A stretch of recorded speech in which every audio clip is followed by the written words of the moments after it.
तो चलिए आपका स्वागत है हमारी इस नई दमदार वीडियो में। देखिए इस वीडियो में हम गोली दर्पण द्वारा प्रतिबिंब का बनना जो होता है उसको हम देखेंगे। तो इसमें पहला हमारा जो है अवतल दर्पण है। देखिए अवतल दर्पण में प्रतिबिंब की वस्तु की जो स्थिति होती है वह 6 कंडीशन में होती है। यानी अवतल दर्पण द्वारा प्रतिबिंब 6 स्थितियों में रखा जा सकता है और उसी स्थिति के अनुरूप हमको प्रतिबिंब प्राप्त होता है। वस्तु को हम 6 स्थिति में रखते हैं, उसी स्थिति की हर एक स्थिति की हमको एक एक स्थिति में प्रतिबिंब प्राप्त होता है। तो पहली स्थिति होती है अनंत वाली, यहाँ पे हम वस्तु को अनंत पे रख देंगे। दूसरी स्थिति जब हम थोड़ा सा आगे लेके आएंगे, धीरे धीरे देखिए वस्तु को हम दर्पण के पास लेके आएंगे, तो यहाँ पे अनंत से और सी के बीच में लेके आएंगे। ये दूसरी कंडीशन हो गई। और तीसरी कंडीशन में हम वक्रता केंद्र पे ही लाके रख देते हैं, अर्थात वस्तु सी पर जब हो जाती है। और चौथी कंडीशन जो होती है सी और एफ के बीच वाली होती है। और पांचवी जो होती है वो एफ पर ही हम वस्तु को रख देते हैं। ये पांचवी कंडीशन है। और छठवीं कंडीशन जो लास्ट कंडीशन होती है उसमें हम वस्तु को पी और एफ के बीच में कहीं पे रख देते हैं। इसके अलावा हम किसी स्थिति में वस्तु को नहीं रख सकते। ये 6 स्थिति होती है वस्तु को रखने के लिए। तो यहाँ पे चलिए हम देख लेते हैं किन किन स्थितियों में वस्तु रखी जाती है और किस तरीके से उसका प्रतिबिंब बनता है। तो हमारी पहली जो स्थिति है वो है अनंत वाली।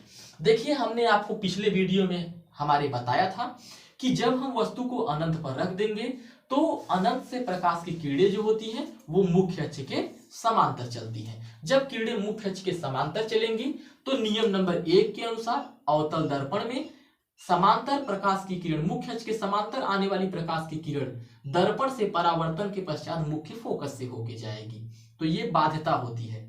तो अनंत पे और कोई कंडीशन नहीं होती, हमको जो किरण होती है उसको मुख्य अक्ष के समांतर ही आपतित करना पड़ता है। इसलिए हर कंडीशन में किरणें जो होती है मुख्य फोकस से ही होके गुजरती है। तो इस स्थिति में किरणें जो होती है मुख्य फोकस पर ही काटती है। ध्यान दीजिएगा यहाँ पे लॉजिक ये होता है कि किसी वस्तु का प्रतिबिंब दर्पण द्वारा बनाने के लिए हमको 2 किरणों की आवश्यकता होती है। दर्पण द्वारा परावर्तित 2 किरणों की आवश्यकता होती है। और जिन 2 किरणों पर कटान बिंदु हमें प्राप्त होता है, यहाँ पे किरण आई, पहली किरण दर्पण से परावर्तित होने के पश्चात इधर से गई, फिर दूसरी किरण आई दर्पण से परावर्तित होने के बाद, दर्पण से परावर्तित होने के बाद जहां पे दोनों किरण काटेगी वहीं पे हमारा इमेज प्राप्त होता है। तो यहाँ पे वस्तु जब अनंत पे होगी तो यहाँ पे किरणें काट रही हैं, तो यहाँ पे हमको प्रतिबिंब मिल रहा है। तो इस तरीके से प्रतिबिंब कहां बनता है, वस्तु अनंत पर होती है तो प्रतिबिंब बनता है एफ पर। ये पहली कंडीशन की प्रतिबिंब कहां बनता है, तो प्रतिबिंब एफ पर बनता है। दूसरी जो बात होती है प्रकृति कैसी होती है, तो इसकी प्रकृति जो होती है वो वास्तविक होती है। यानी इसको पर्दे पे लिया जा सकता है, इसकी प्रकृति वास्तविक होती है। क्योंकि किरणें जो होती हैं वास्तव में इस बिंदु पर मिलती है। जब आभासी रूप में मिले, चूंकि इसका केवल एक ही कंडीशन ऐसा होता है जिसमें आभासी किरणें मिलती हैं, बाकी जो कंडीशन होती है उत्तल दर्पण में आभासी रूप में होती है। तो यहाँ पे प्रकृति इसकी वास्तविक होती है। और यहाँ पे ध्यान दीजिएगा जब भी प्रकृति वास्तविक होगी तो प्रतिबिंब हमारा उल्टा बनेगा। इस बात को गौर करिएगा हमेशा, वास्तविक प्रकृति वाला प्रतिबिंब उल्टा बनता है। और प्रतिबिंब की साइज की बात करेंगे, अगर उसके आकार की बात करेंगे तो आकार जो होगा इसका बहुत ही छोटा होगा, जिसको हम बिंदु आकार बोल सकते हैं। तो यहाँ पे इस प्रकार से देख लीजिए इसको, जब वस्तु अनंत पर होगी तो फोकस दूरी पर प्रतिबिंब बनेगा, प्रकृति वास्तविक होगी और उल्टा बनेगा और बिंदु आकार का बनेगा। चलिए हम अपनी दूसरी कंडीशन पे बात करते हैं। दूसरी कंडीशन में हम वस्तु को अनंत और सी के बीच में लाके रख देते हैं। तो देखिए हमको जाहिर सी बात है 2 किरणों की आवश्यकता पड़ेगी। तो पहली किरण को हम यहां से ले गए मुख्य अक्ष के समांतर, तो प्रकाश के नियम के अनुसार, परावर्तन नियम के अनुसार वह मुख्य फोकस से होके गई। दूसरी किरण को हम अप्लाई करेंगे यहाँ पे हम वक्रता केंद्र से, क्योंकि हमारे पास जो है वो ऑप्शन है कि हम इसको वक्रता केंद्र से अप्लाई कर सकते हैं। तो यहाँ पे वक्रता केंद्र से हमने डाला। तो ये नियम नंबर 3 के अनुसार ये नियम होता है कि जब कोई प्रकाश की किरण वक्रता केंद्र से होके जाएगी तो उसी मार्ग पे वापस हो जाएगी। तो ये गई किरण और टकराकर वापस हो गई। तो हमने बताया था जहां पे किरणें काटेंगी, तो देखिए ये किरणें आपस में यहाँ पे काट रही हैं, यहां से हमने इसको ये दे दिया, तो यहाँ पे हमारा प्रतिबिंब बन गया। तो यहाँ पे देखिए अगर हमारा ये वस्तु है ए बी, तो प्रतिबिंब हमारा बना है बी ए।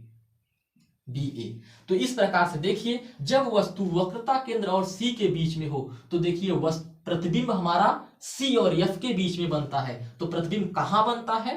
सी व एफ के बीच। ये हो गई। और इसके प्रकृति की बात करेंगे तो सेम चीज होती है, वास्तविक प्रकृति होती है, क्योंकि जो किरणें हैं वो वास्तव में मिल रही हैं, वास्तविक प्रकृति हो गई। और अगर हम इसके उल्टा यहाँ पे बता दिया गया है, क्योंकि वास्तविक होगी तो प्रतिबिंब जो होगा वो उल्टा ही बनेगा। जैसा कि इसमें चित्र में आप, इसमें तो नहीं क्लियर हो रहा था स्पष्ट, लेकिन इसमें स्पष्ट है कि यहाँ पे प्रतिबिंब जो है उल्टा बना है। तो यहाँ पे देखिए, और अगर इसके आकार की बात करेंगे तो आकार इसका हमारी वस्तु से छोटा होगा, जैसा कि आप चित्र में देख सकते हैं, वस्तु से छोटा।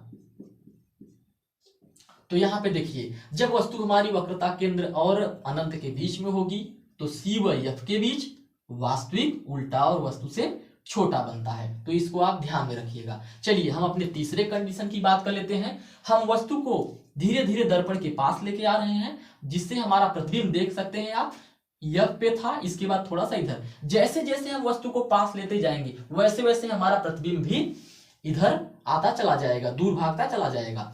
तो देखिए एक कंडीशन ऐसी भी आती है जब वस्तु और प्रतिबिंब एक ही साथ हो जाते हैं। तो यहाँ पे देख लीजिए, अगर हम वस्तु को वक्रता केंद्र पे रख देंगे तो देखिए हमको दो किरणों की आवश्यकता होगी। हमने पहला किरण लिया मुख्य अक्ष के समांतर, तो जाहिर सी बात है वह फोकस दूरी से होके गई।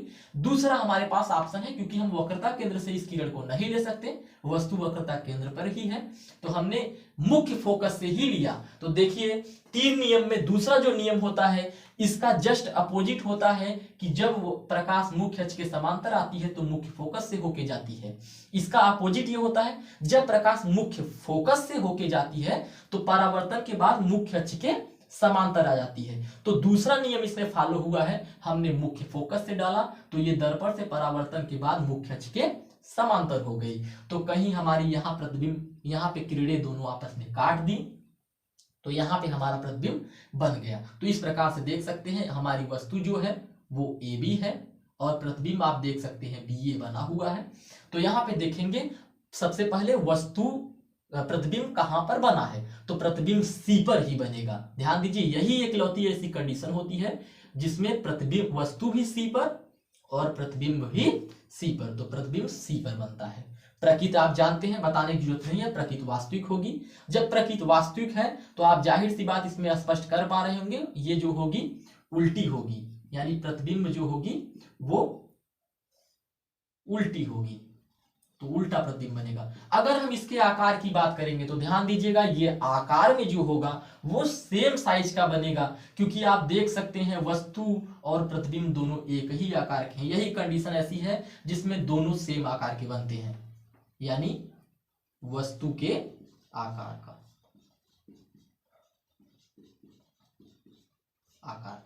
तो देखिए इसमें सी पर बनेगा, वास्तविक बनेगा, और उल्टा बनेगा, वस्तु के आकार के बनेगा। ये हमारी तीन कंडीशन है। इसमें देख लीजिए, पहली कंडीशन में ये है सारी चीजें, और दूसरी कंडीशन में हमको ये होगा, और तीसरी कंडीशन में हमको ये रिजल्ट प्राप्त होगा। जैसे जैसे हम वस्तु को दर्पण के समीप लाते जाएंगे, हमारी वक्रता केंद्र पर ये अनंत पर थी तो मुख्य फोकस पर, अनंत से जैसे आगे आई तो ये भी बढ़ गया, इधर कहां पे आ गया, एफ से थोड़ा सा हटके, सी और एफ के बीच में। जैसे ही हम और पास लेके आए तो यहां से ये बीच में से हटके सीधा वक्रता केंद्र पर, जब वस्तु वक्रता केंद्र पे हो गई तो ये भी वक्रता केंद्र पे आया। तो चलिए हम इसके बाद जो तीन बची हुई कंडीशन है उसको देख लेते हैं।